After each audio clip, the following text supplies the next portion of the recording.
Welcome everybody to How Fast Will It Go, and today we're dealing with the 1987 Mercedes-Benz AMG Hammer Coupé. Now this has 1,368 horsepower, 1,122 pounds-feet of torque from its 7.2 litre twin turbocharged V12 engine. The car itself now weighs 3,118 pounds, has all-wheel drive, and it can now do 0 to 60 in 2.443 seconds, 0 to 100 in 4.498 seconds. So yeah, we had this on the previous game. It managed a top speed of 275 miles an hour, which was very impressive. It was, I think, 6th or 7th fastest car that we had on that series. So yeah, I'm hoping this can at least match that, but given that we've got a better length motorway and 7 gears on this game seem to work a lot better than they did in the previous game, because this now has a 7-speed manual. I'm hoping that we can yeah, get even faster than that. So yeah, let's get out there and see what this car can do. So yeah, I think I've said this already, but I am taking some cars out that we took out on the previous game out on this series, just to see what they can do in comparison. Because yeah, like I said, the motorway on the previous game wasn't the most forgiving of stretches of road, so yeah, whereas it's far wider on this road, it's a lot straighter at times.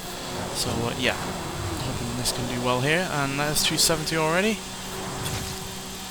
275, so we've matched our speed from the previous game. There's 276, now we've beaten it. Can we get any more out of this though? Now granted, this is not the best handling car in the world when upgraded like this, and yeah, it's also quite a heavy car still, and just hit a physical object there that cannot be moved, as well as the car. God damn it, because obviously we came out of the speed zone there, so we lost the transparent cars. Just about missed all of that. So yeah, 276 so far. Now granted we have lost a little bit of speed, but as you can see we're already able to get right back up to the 270 mark in no time. So let's see if we can do anything better than 276.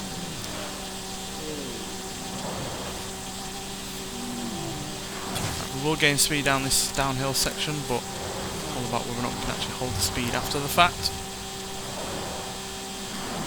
Scrubbed off a little speed there, gonna hold 277. Yes, we are. That's very impressive. 277 miles an hour is our final top speed there, which is, yeah, pretty damn good. Obviously we kind of lost it there at the end, but you try going 270 miles an hour around that corner in a car like this. So yeah, that is mightily impressive, and yeah, comfortably puts this car in the top 10, as it beats the likes of the Toyota Celica SSI, and it knocks the Ferrari J50 out of the top 10, and yeah, that's 9 miles an hour quicker than the SF90 Stradale that we had in the previous episode, which, yeah, that's obviously a far more modern car, and yeah, it's been beaten by this brick of a Mercedes. So yeah, but we are still a mile an hour behind the Jaguar Sport XDR 15, a couple of miles an hour behind the Noble M600 and the Audi TT RS, and yeah, 9 miles an hour behind the Jaguar D-Type, which still reigns supreme on this series. So yeah, but I am enjoying the more varied top 10 that we've got going on this series so far. The top 5 isn't quite like what it was in the previous game. We've got a couple of cars in there that have improved upon their original top speed in the previous game, the Super RZ and the F1 GT. The F1 itself was already going above 280 in the previous game, but it again improved on its top speed.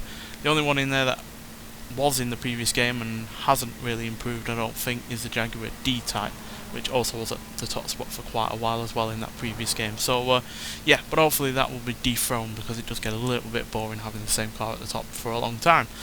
But yeah, nonetheless, thanks for watching, and I'll see you in the next one. Bye.